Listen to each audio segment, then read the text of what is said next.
omo HRD na momo report ma military they say quickly omo nko ho omo ko no mo dey omo chawie cameras bo fence ni nyina e mo fly drone no mo hu omo na mo kura tuo ni bi ni ade mo kuta sometimes drone go how mo shoot drone no crampo everything you have images footages yeah will be everything it got to a time per their own funny security explanations omo mpeso mbefa locals no na mfa locals na they know the town, they know the city. It is easy for them to steal gold, etc. Me ya yonka ya duma na me ye bido no timi ni mikasam say de make and is the military trying to tell us omo ye rock and also room share special bulletproof bia and composite crap pump action rifles omo tutu ya mo de ba ko pe ni prayer ba ko angu abusuan ha ya Ghana TV video ya mo hwe eye Obuase gold mines Anglo Gold Ashanti omo eni kromu a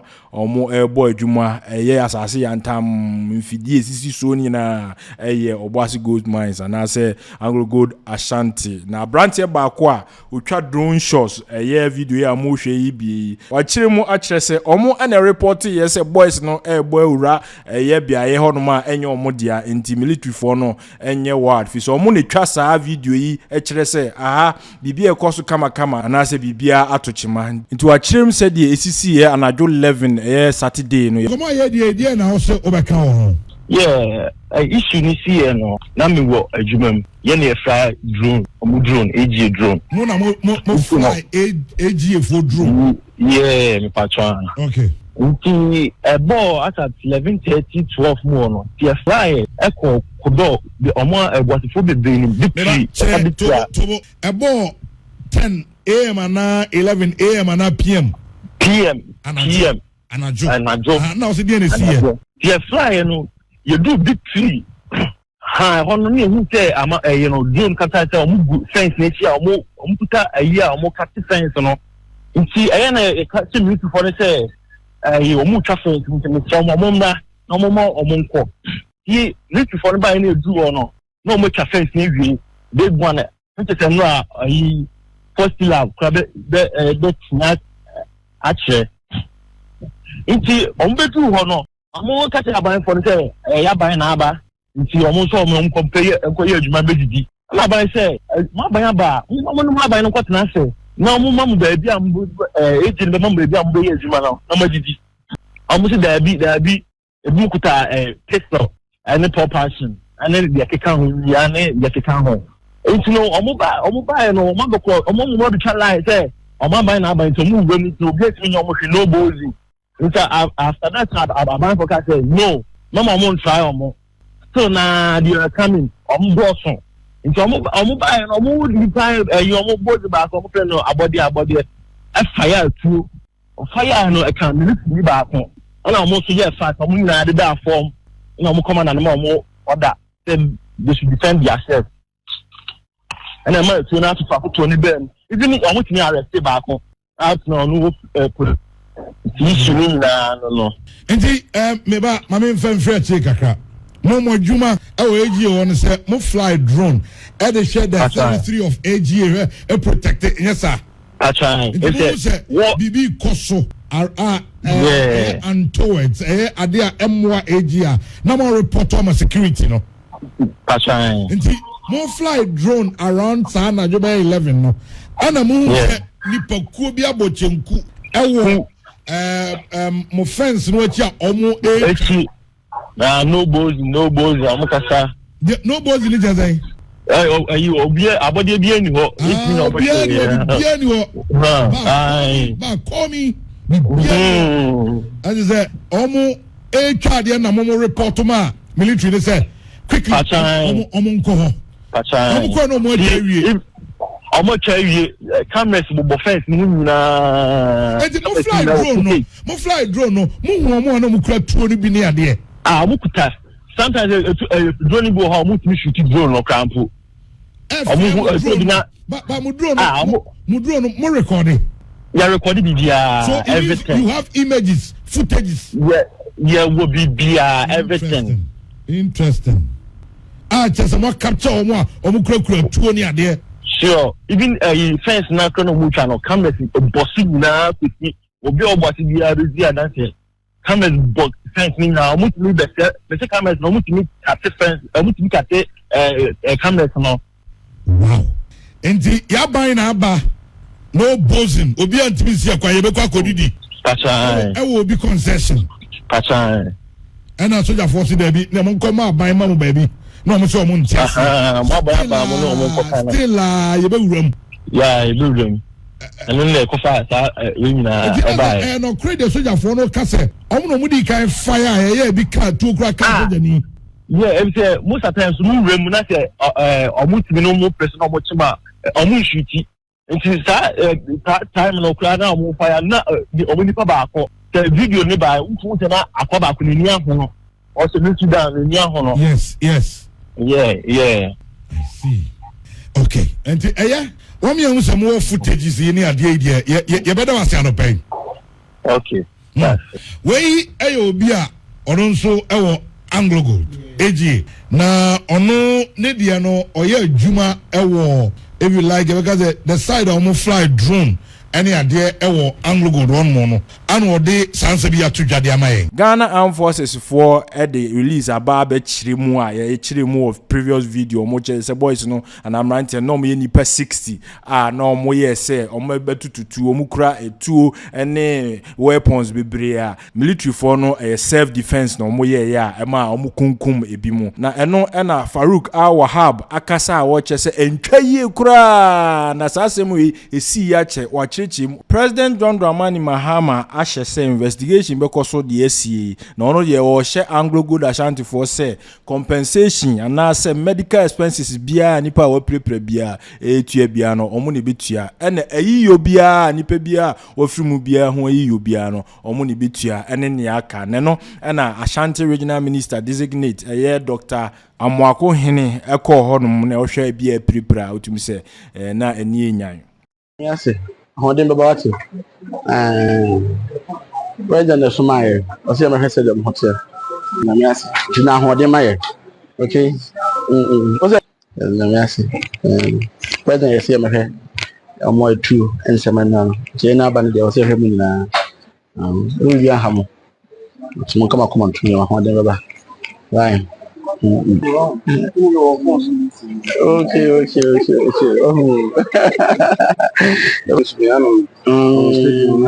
Who are you bearing? Oh, constituency bearing. I want to watch him. Oh, yeah. Now, how do my wife? You're not from say rotation. School banner here. There are bills among others. If you look at the president's white paper, you realize that he's made provisions for that. And the hospital there has assured us that they're going to take care of that. As leaders and as representatives of the president for this assignment, we also made some donations to them so that if there are any immediate issues they need to take care of, together with my regional chairman, we made that provision so that we can make sure that they are covered at all fronts. From there, we had to move to Obuase where the incident occurred to one, look at the bodies in terms of those who are deceased and also engage with the stakeholders, the medical officers and nurses who took care of the people who were affected and also engage with the family of the deceased. And beyond that, also engage with the AGA and all other stakeholders involved in this whole matter. The president has ordered an investigation in the process, so we want to carry everyone along. By the time the matter is brought to a very meaningful conclusion, we still have to find a way to work in tandem with each other and make sure that everyone goes about their businesses pending the report of the investigation. So we came here, 9 bodies are here. We're working to identify all of them so that we can know the identity of the people affected. And hopefully and thankfully, the community is helping us. The families are helping. And the opinion leaders within the communities are equally helping. We know that some of them are Muslims and you may need the body as early as possible. We have spoken to the key stakeholders, the police command, the medical director, and we have been able to get a pathologist who would soon be in to make sure that we can work on the bodies and then get the bodies to the families for the appropriate burials. NTNT Farouk Wahab also need take on the incident. It is a sad story. Sad story in a way, say, Obuase Eyokrobia. They've gone through phases of difficulties and phases of military brutalities. It dates back in the 80s. It dates back in the 70s. During Jerry's military regime. Yeah. That time they goldfields. A lot of things happened. Sure. Now, isn't it so strange and sad, say, what are the issues at this Anima Weber? You and I know very well, say, Obuase is one of the heart of the Ghana's economy. Exactly. If not for anything at all. Gold mining was so. Any revenue government, any foreign companies are generating all that assassin. So now show the kind of town, the township, the infrastructure, and the people living in Obuase. They live in a utmost poverty. Abject poverty. Very sad. Very sad. And he said, oh, share Obuase. Now, a Jean Obuase. Everybody knows, say, a scarecrow. Now they show roads in the inner city. Now, free baby, a Kwadwo Nkansah township. Now, show baby, the mining companies. Now, compare. It is like two different countries on one planet. Do you understand me? Two different countries on one planet. On one planet. I see. Do you understand me? Because one, they are the custodians of the property called gold. Yes. But they are not the winners and beneficiaries of that property. It is said Obi anu aduane. Na odi bienye na to ho na osme. Hwe aduane no. Aduane ne sent no fa ohinu musa. Do you understand me? Yes. Now let's ask something. From time immemorial, goldfields and all the faces of companies so much in their Obuase. Now share the impact of land.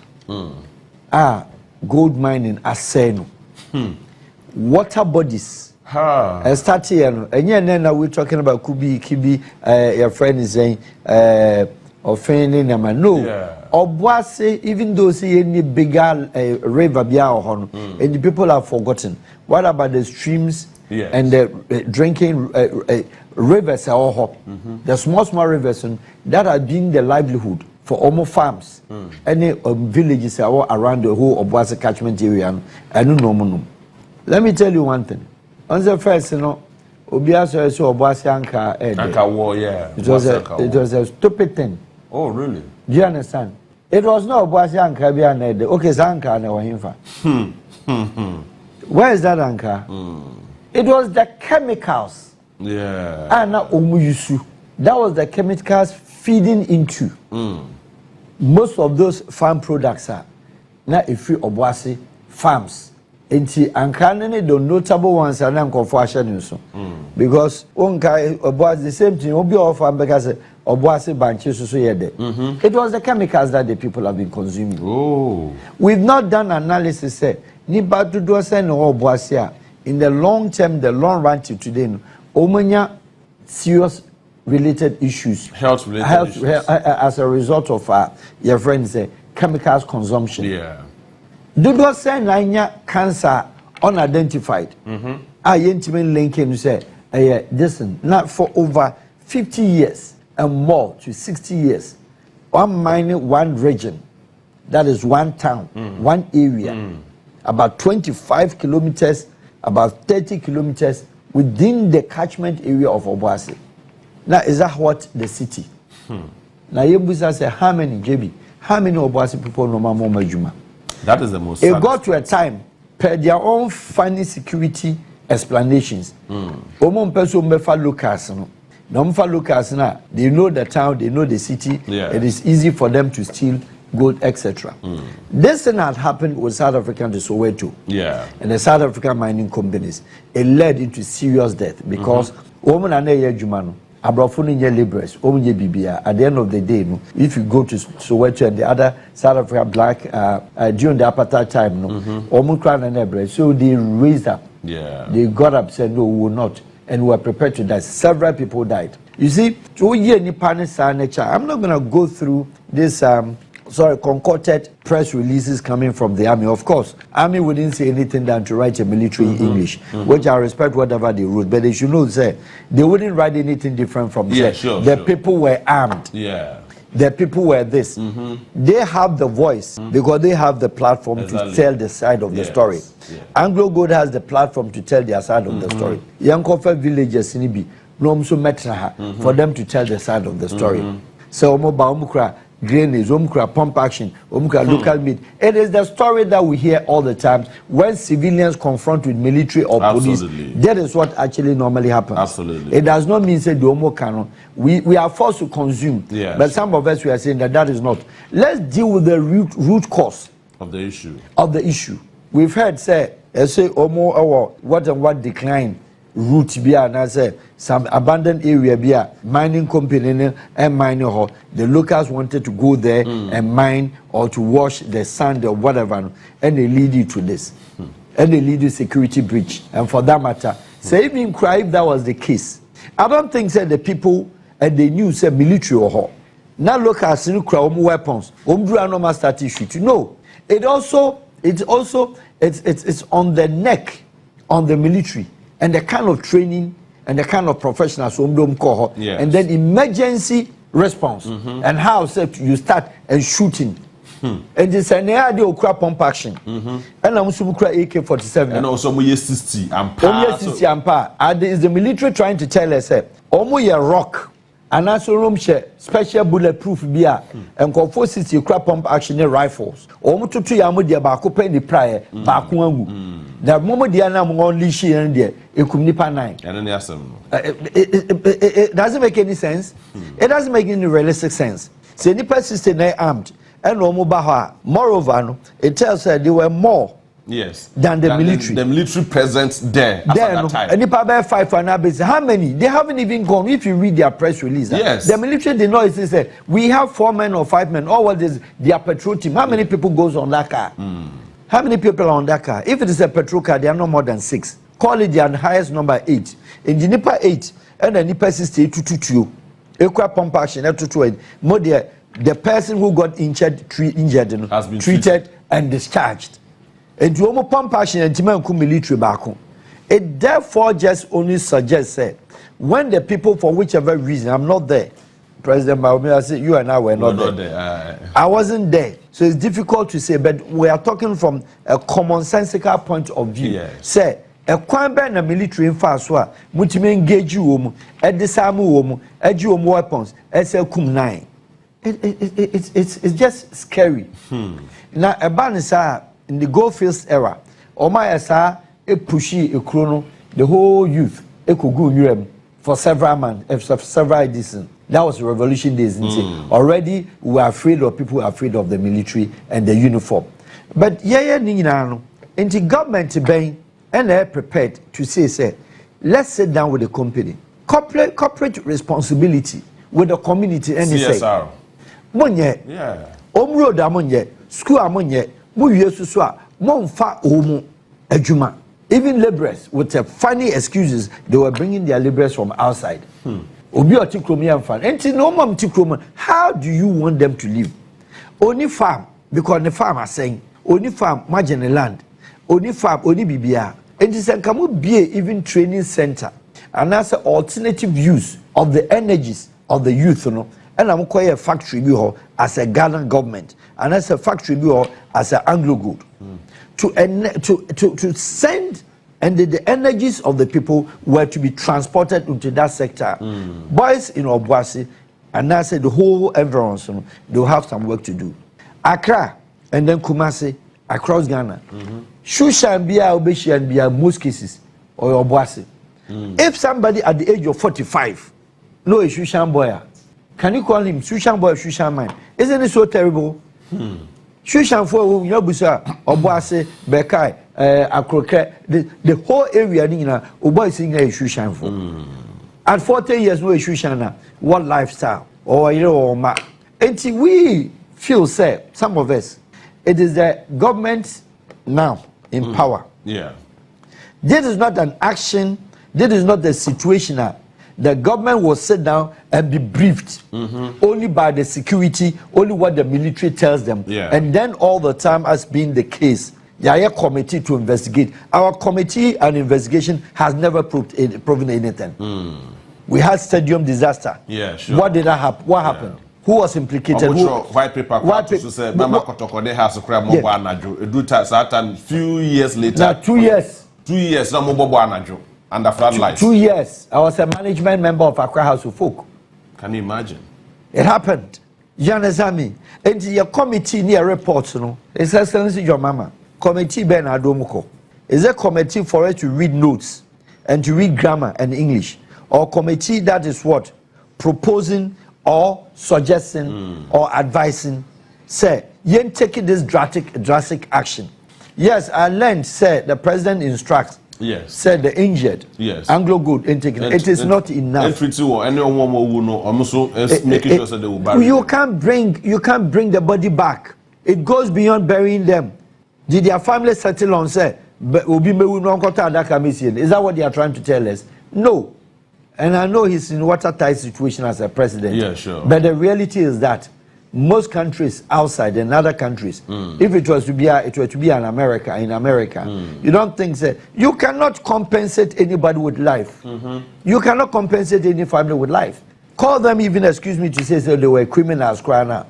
They were giving life to their kids. Yeah. They were giving life to their wives. What about their mothers? What about their fathers? What about the family who rely on them? And to me feel say this committee, it has never helped this country. I see. It is an action to call Anglo good. There should be a roadmap.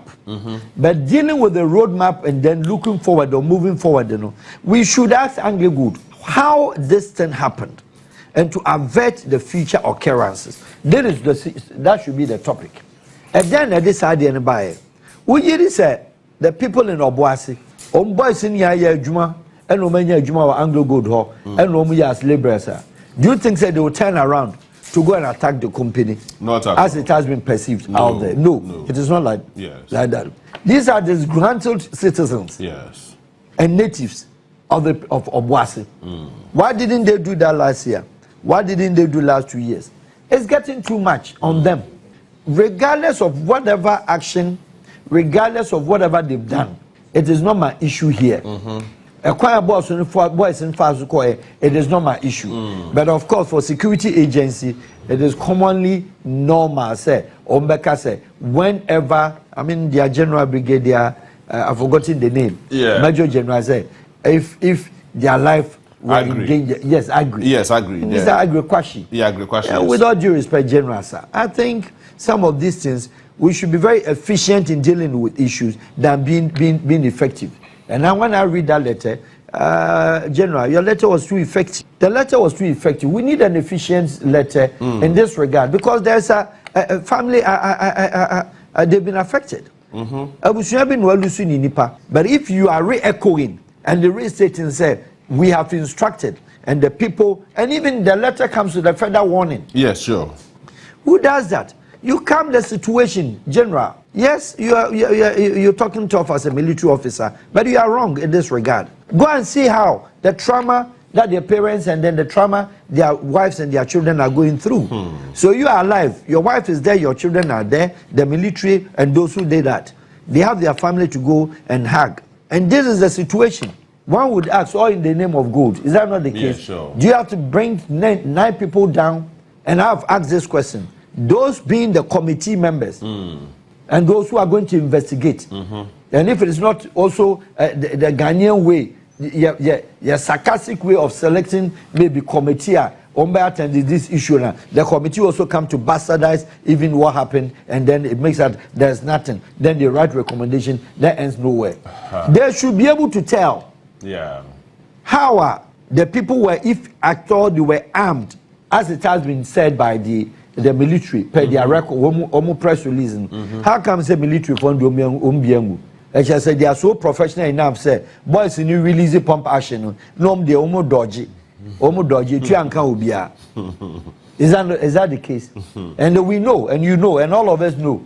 Say, when things like that happen, sir, military, police, and etc. These are things they've done all over. Ghana police knows how to do best. Military knows how to do best. They can justify the situation. Cutlasses. Who identifies the owner of the cutlass? Who identifies the owner of a cutlass? Say hammer, any other weapons. Who identifies them? Are they weapons that the names are engraved for us to know? Say, so you can, when there's a situation, military can do it, police can do it, security operations, security services, they do that. I'm not saying that was the situation, but then we can also think aloud. Say, how come by? Say, nipa na ewu. Yes, with your military skills. And to move and bushi omu. And I say, so it means that more cordon area as snipers. And when the boys, if they had come to a gate, I can't describe how it was, but if they had come to the gate of the Idisa, so you shoot them from the back or you shoot them from the side, because if indeed say they started shooting her, whom were they shooting at? Were they shooting in the air? If they were targeting you to disarm you and come to the site, one of you should have been dead by now. And the one I'm treating, and then the officer, I'm treating at this charge, or and it is not right. No matter how that it is not right. And I think the people from Obuase, they deserve better. It's far too long. Your Excellency, President Mahama, Obuase people have suffered too much. All the governments. From 1967, 57 to today, Ghana have mined gold, and I could see say more than 45% of total gold mined in this country comes from Obuase area. Is that the kind of town that they live in now? Is that the town that we see say it's a mining town? It is too bad, and I think Ghanaians must all condemn this particular action. And they said, "Yan said, you better prevent its future occurrences." And it should be, it's rather unfortunate. So when the president comes to power, not that kind of situation is fair. You remember President Kofi Addo Stadium? He was very fresh in office when he has to go to 37 as a president and cried, seeing your nationals, your citizens, over 120 people all down, as a result of avoidable security breach in a form where say professionals couldn't just follow normal, regular, apply for professional instructions. Why now you say nipa 120 up to today? You are compensating the family. May night, we drew her. We go memorial service. That is the end of it. Monkosha how they've lived until today. I think matters like this, I say most of them a national agenda. Pushy because committee is formed today. I can tell you by next week, if there is a new issue, any other part of Ghana, Obuase issue, forgone conclusive. And I don't think that is what we need. Obuase people deserve better. All right. Parliament bets nasi normal.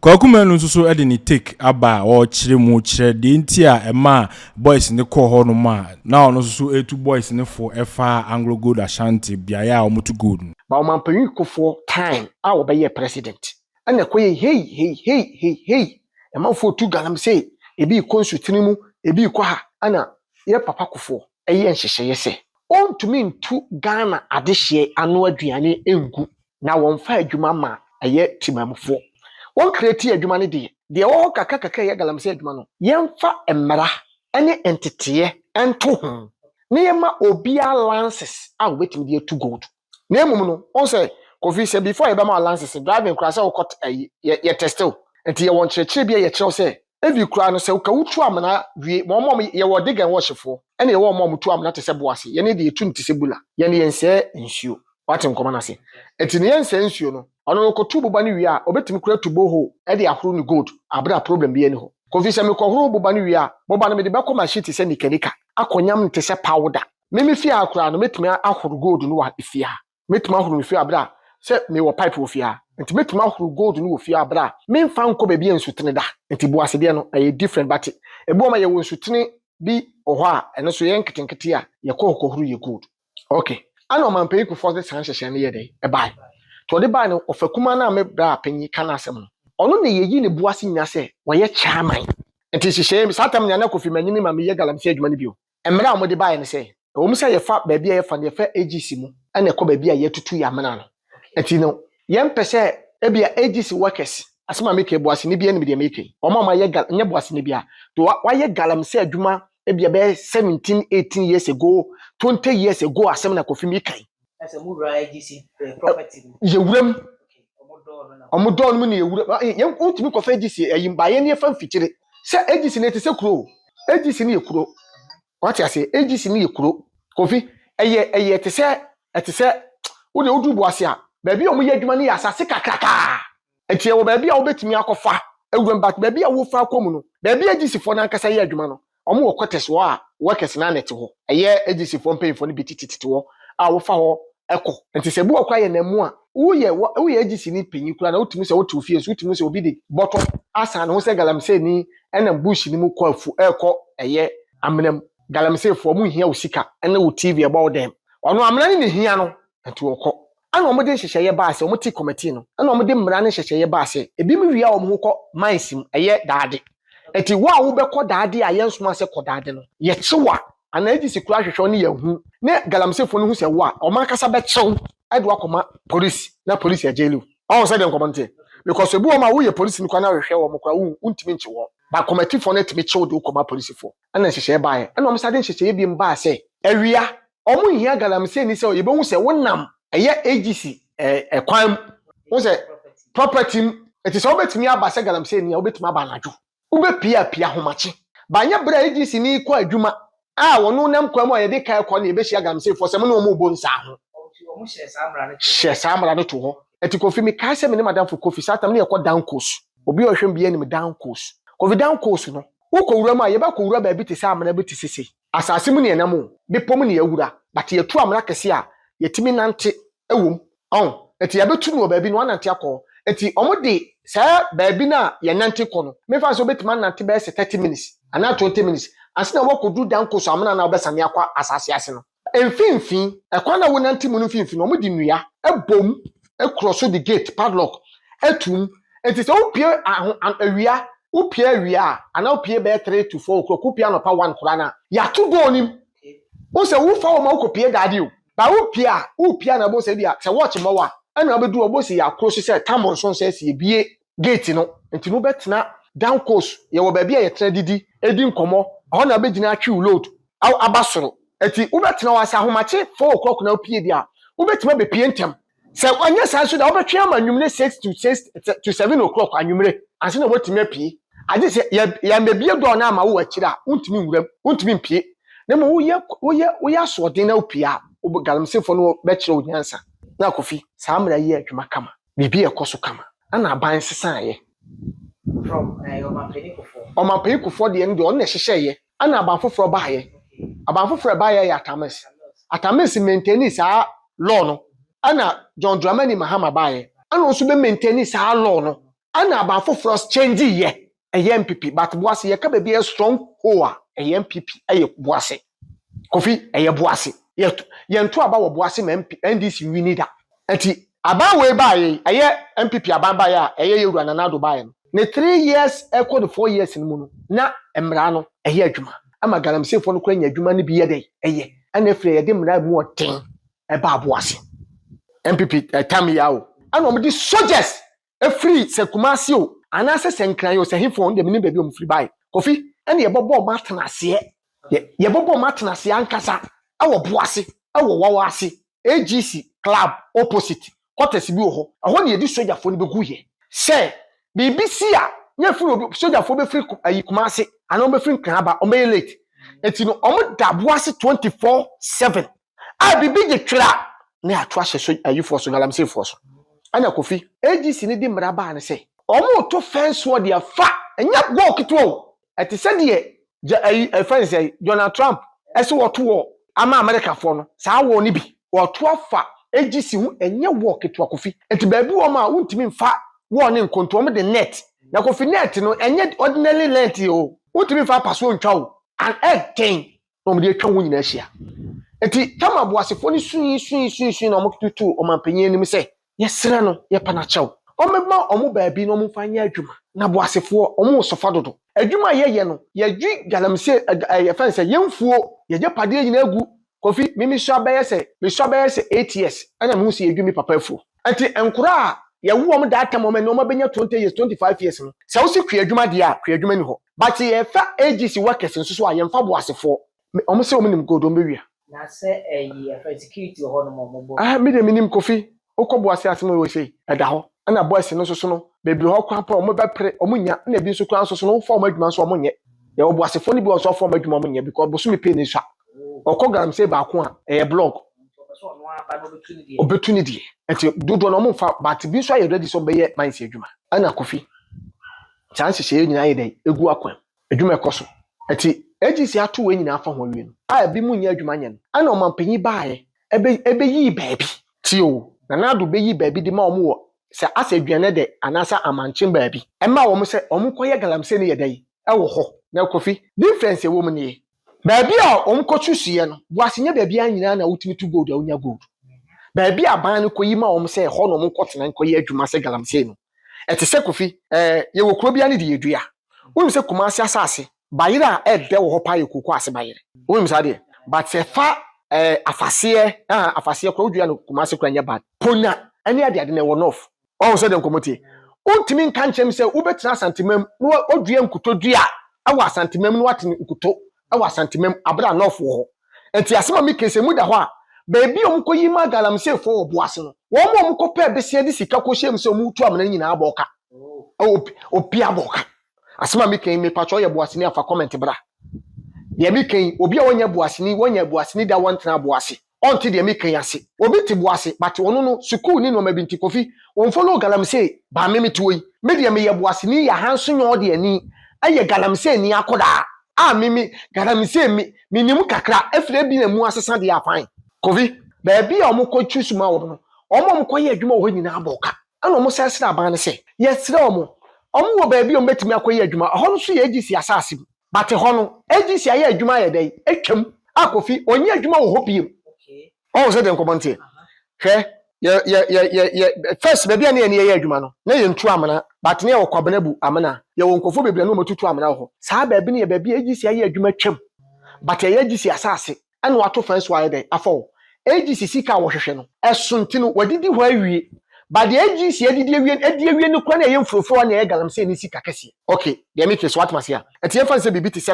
kumasi nyina ye kumasi awunaga ye kumasi ye fan se ayi breman ayi pankro no hwan nya breman na ye fan se adabraka AGC adidi adabraka ho awie ayi awunaga wadi ka ye galam ayi atu gold ho awie ho omma ho me ye adwuma ho bi sisi baby odidi kono odidi ko bi ahojo odidi ko bi asoame so atese ena galamse fo ne patch o se enka won fa awunaga ho no onko mu twa awunaga no ho nya dai emma wo mo de no mtu te se bula na ka Obuase fo no aisa Akofi ko ho ye interest kakra ye wo mo no aduani emma wo ko no aduani wo nyina ato ai kyo medasi wo se wo ye tu amna wa ha enti we ya ba pata etu so la no pa wonu se wo kwa adwuma asema make obi ntiase ye won ntiase ba bi di atem because ho ana obi di twa ne ba school fees ho ana obi nia bi otu kwan ho no ye adwuma de ye de ehwe no ho ana oba akoma anopa awia wo so le a wo kwa adwuma no se wo kwa office no wo kwa se wo kwa adwuma o bank no Obuase ni akura bi mu amantimi anko school na ndu achi anase galamse ye na adwuma no eti se de wafo o se ka se wo kwa afuom no saa no nso so fa ne boto a na wo kwa galamse ase okọ no office Kofi me the picture beto so Kofi memo different pictures ama de aguso no wo hunu galamse ne de me ka ho asem no me ye young guy adwuma na me ye bi no timi ni galamse de me ka ye ko bush boto bi sesa me ho aye di ko bush makwa ba mi huhu so ye omusi load no kinkonko obi on so no so de nse wontimi nko bush o okoba na obesi load ama no waji ni sika dade wodro dade wo ma na odi siboba na owi a waka ni sika de ama no Kofi enti se nkokofo tututu we ankafie bedwo ana nkofo ye ya oma ya enfa NDC aba power sa wo ye NDC ni mpo a mesere Boasefo eye Boasefo youth zongo boys efe keke na nse mrebi ache we ko organize ball ema ne ye fe yakono sebi wa ban ni power mpo utimi nya wotwen honhom etena ho for 8 years 4 years saas mo bi nsi chain kura wo Kofi abada da yi wo so yi ama Obuase demonstration si wo Obuase ma ye bobo Boasefo tuo enkofo kaka amenem de tuo mu kaka amenem se omu de anwea kokata amena enkofo wom so ana wabɔ mpa yesa aban sesa nyame ayi wadom waba aban asesa ma waban na aba Argentina abotre na wunya for 4 years no unya sa abotre sebi papa John Dramani Mahama omus o shine kura ma wo man e kire wo man edi how many years edi how many months na watwe se kura na enya mesre me nua no mo a sebi omo ye boasefo Kofi Ghana asem bi ato obi ayem yawo nanso asem to boasefo a payfo se ka wo nantina na ka wo to e ka boasefo ne mani nyina atutu but ye kuro mo de nipa ba ko na afom ayden ewu nkwa yesu tuo ni wura nanu ekunu enye we ni first time GhanaCelebrityNews wu soja fo nsan Kofi eti mesre se wo se de me bra e ka no was empa ye wo GhanaCelebrityNews ni bi ye wo ho a omu ni abotre ba kokora o ka asem trom kwa ye ntia se wa ba na ababa company na AGC no ayi obi so company ayi contract omo ni aba ne wo Kofi sika omo di free krom ya mo di conformance no se ye Ghana Nkansah property ana ye ne se ye ne yetudi akekere o man ha kani se Obuase eni kumasi ne Ghana apura tete apansam because sika e free sa e pomu no enye sika ketewa but awrewo sam ne se ye ne ye ade hye ye Obuase ne benefit bi Obuase ki etue ni paka wo hokura nkanya ya Kofi si etue Obuase ni ka abra wonya adwuma mpo ene etue ne ka hokura nkanya ya abusua adwuma pa on demand service for na ekase adwuma pa on demand for say o pese wo di dwuma bia nkankanga fo am wabrochire a obehia nipa didi so ya tilers anasa building constructors fashion designers chese auto mechanic bia o pese wo di say dwuma bia ma no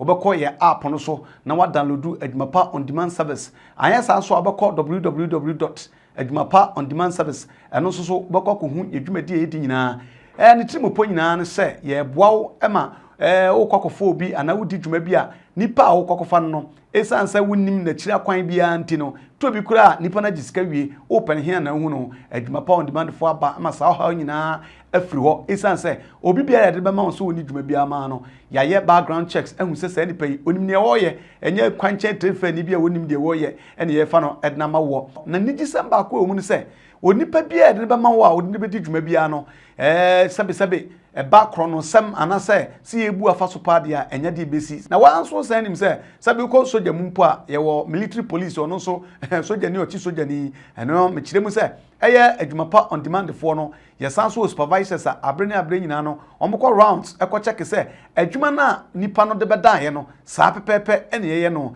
na se adwuma pa on demand de omama adwuma no aye simple se bibi ni ena onte ase ampacho no wafa numbers no aye gusuo no no wafre